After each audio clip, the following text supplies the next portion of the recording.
नमस्कार, आप देख रहे हैं आरडी न्यूज़। मैं हूं योगेश चक्रवर्ती। बिहार में 4 विधानसभा क्षेत्रों में उपचुनाव होने हैं।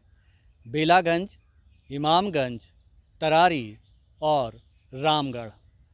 इन 4 विधानसभा क्षेत्रों में उपचुनाव से पहले राजनीतिक दल और नेता तरह तरह के दावे कर रहे हैं। इमामगंज से विधायक रहे केंद्रीय मंत्री जीतन राम मांझी ने दावा किया है कि इमामगंज में किसी की नहीं चलेगी और चलेगी तो सिर्फ जीतन राम मांझी की चलेगी। लेकिन दूसरी तरफ हाल ही में अपनी पार्टी बनाने वाले प्रशांत किशोर दावा कर रहे हैं कि अगर उपचुनाव में नहीं जीते तो 2025 में कैसे जीतेंगे। यानी कि वो उपचुनाव के चारों सीटों पर अभी से जीत का दावा कर तमाम राजनीतिक दलों का सिरदर्द बढ़ा दिए हैं। हमारे साथ वरिष्ठ पत्रकार अरुण पांडे जी हैं। आइए इनसे समझते हैं कि इन 4 विधानसभा क्षेत्रों में उपचुनाव क्या कुछ गुल खिलाएगा और क्या इसे 2025 के विधानसभा चुनाव का सेमीफाइनल माना जाए। सर, देखिए, अभी तो आपने प्रारंभिक चर्चा में की है, ये 4 विधानसभा सीटों के लिए चुनाव होगा। इस 4 सीटों के चुनाव को प्रशांत किशोर जो जन स्वराज पार्टी के संस्थापक हैं, उन्होंने तो इसको चुनौती बना ली है। कहा ये चुनौती है हमारे लिए। और ये जो उनके समर्थक हैं, 1 करोड़ मेंबर बनाया है उन्होंने, और कहा है कि जो 2025 यदि फतह करना है तो पहले 2024 जीत लेना है। ये चुनौती उन्होंने इसको मान ली है। ये 4 सीट जो आपने गिनती की, उसमें चारों सीट पर बारी बारी से यही कहते हैं कि इन क्षेत्रों में जो जहाँ अभी, अब कहा आपने मांझी जी के बारे में कि वहाँ तो मांझी ही लड़ेंगे, तो वहाँ प्रशांत किशोर की पार्टी लड़ेगी। कि वहाँ उदय नारायण चौधरी इसी विधानसभा के अध्यक्ष रहे 2 बार। पिछली बार वो हार गए थे उनसे।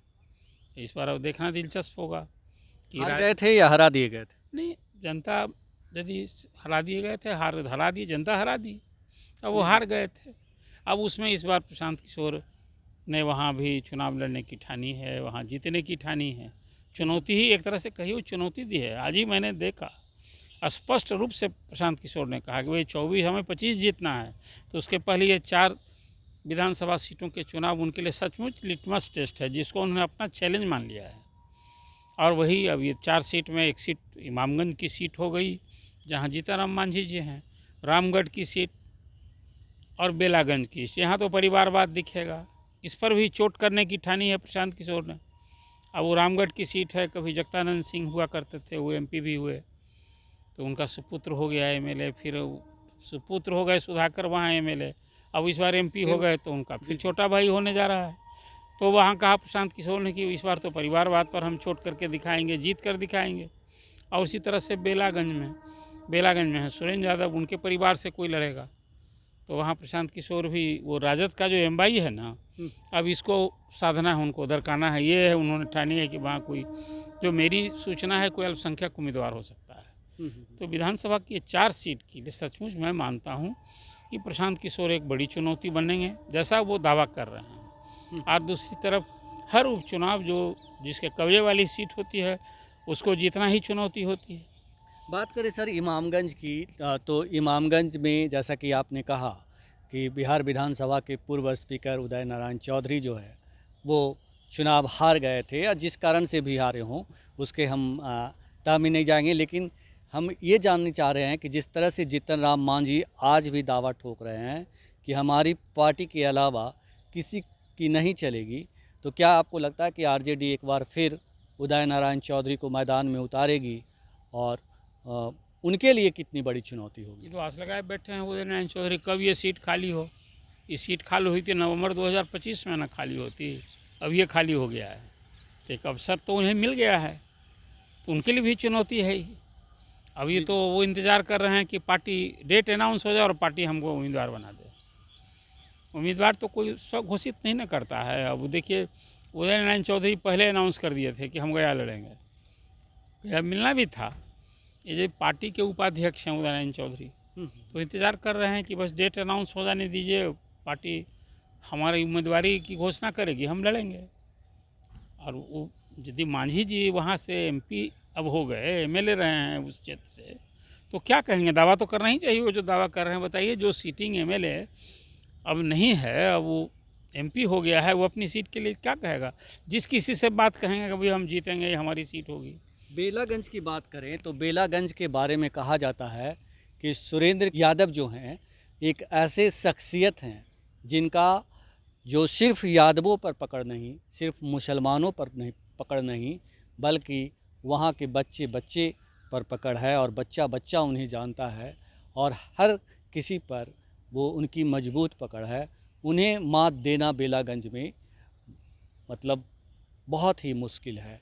ऐसे में प्रशांत किशोर जो दावे कर रहे हैं ये जैसा कि आपने कहा कि परिवारवाद को मतलब वो चुनौती देंगे, तो क्या आपको लगता है कि सुरेंद्र यादव की इतनी मजबूत पकड़ वाली जगह में प्रशांत किशोर टिक पाएंगे? ये दोनों है, उधर प्रशांत किशोर भी होंगे, जदयू का कोई होगा। जी अब ये बात है, देखिए, कोई कितना भी बड़ा नेता हो, कितनी भी पकड़, अपने ही क्षेत्र में न चुनौती मिलती है, उसका मुकाबला करता है। यही तो अब उनकी पकड़ की परीक्षा होगी।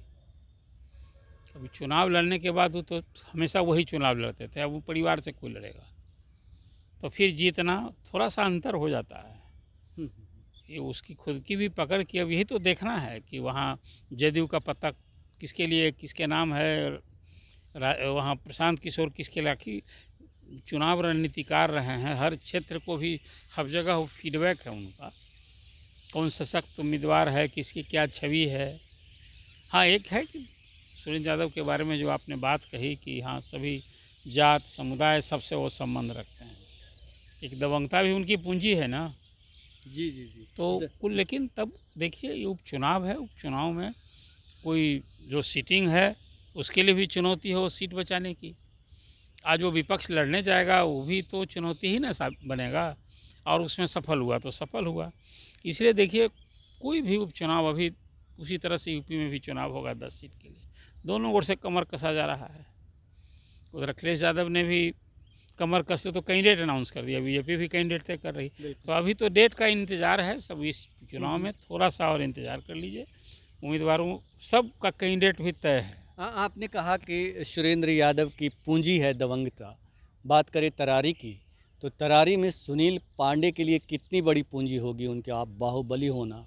क्या आपको लगता है कि बीजेपी वहाँ से जो है चुनाव जीत पाएगी इस बार, क्योंकि प्रशांत किशोर भी होंगे और माले के तो वो माले की जीती हुई सीट है, कोई दबंग हो, दबंगता तो है, लेकिन उसी दबंगता के बीच में न माले ने अपना जलवा दिखाया है, सुदामा प्रसाद वहाँ से जीत कर आया। देखिए, माले की ओरी स्ट्रॉन्ग होल्ड वाली सीट मानी जाती है, और वहाँ कास्ट कंपोजिशन जो कुछ है, एक हर जगह समाज में मतदाताओं का जो जातीय गोलबंदी सब कुछ कारण होता है।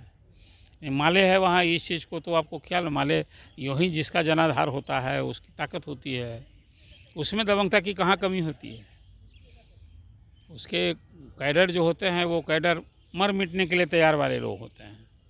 तो वहाँ भी तो अभी सीट ही है वो माले की, तो सुनील पांडे जी लड़ें या उनका सुपुत्र लड़े, तो वहाँ तो चुनौती होगी, चुनौती होगी वहाँ। जी जी जी। इसलिए बस अब डेट का इंतज़ार कीजिए। चुनाव आयोग जैसे ही डेट की घोषणा करेगा, एक बार फिर सरगर्मी और तेज़ हो जाएगी। लेकिन ये चुनौती न सिर्फ प्रशांत किशोर ने तो चुनौती मान ली है, बना दी है, दूसरे लोगों के लिए भी सीट जीतना जी ये भी तो चुनौती है। आप ये मान रहे हैं कि ये जो 4 सीटों का जो चुनाव है वो 2025 के विधानसभा चुनाव का सेमीफाइनल है? हम सेमीफाइनल नहीं मानते हैं। देखिए, अभी 14 महीने 12 महीने चुनाव के हैं, नवंबर में चुनाव होगा तो अभी 13 महीना बचा है। लेकिन ये चुनाव कहीं ना कहीं एक संदेश तो जाएगा, हर चुनाव का एक संदेश हो। देखिए, लोकसभा के चुनाव में बिहार में एक संदेश गया ना कि अभी एनडीए है, 40 में 30 सीट एनडीए जीता है, और पड़ोसी राज्य वेस्ट बंगाल से, उत्तर प्रदेश से तो बेटर परफॉर्मेंस हुआ, महाराष्ट्र से। और इसके बाद देखिए, अभी डबल इंजन की सरकार यहाँ है, अच्छा करने को टानी है। उसके साथ भी जो 2025 की चुनौती आप कहेंगे, तो इस बार वहाँ उपेंद्र कुशवाहा भी साथ हैं, चिराग पासवान भी अब सीधे नए चाचा हैं नीतीश जी, जिसके लिए सोचेंगे। पिछली बार तो नीतीश जी के लिए सब कुछ कर रहे थे कि बस सत्ता से हटा देना है। मांझी जी भी साथ हैं, तो थोड़ा इसको इस रूप में भी आपको देखना होगा। बिल्कुल, तो बिहार में 4 विधानसभा सीटों पर होने वाला उपचुनाव सेमीफाइनल कतई नहीं होगा। हाँ, इसे तमाम राजनीतिक दलों का लिटमस टेस्ट ज़रूर कह सकते हैं, और इसमें सबसे बड़ा लिटमस टेस्ट चुनावी रणनीतिकार प्रशांत किशोर का होगा। फिलहाल इतना ही। आप हमें फेसबुक पर फॉलो करें, यूट्यूब पर सब्सक्राइब करें, लाइक करें, शेयर करें और कमेंट्स कर अपना महत्वपूर्ण विचार और सुझाव ज़रूर दें। धन्यवाद।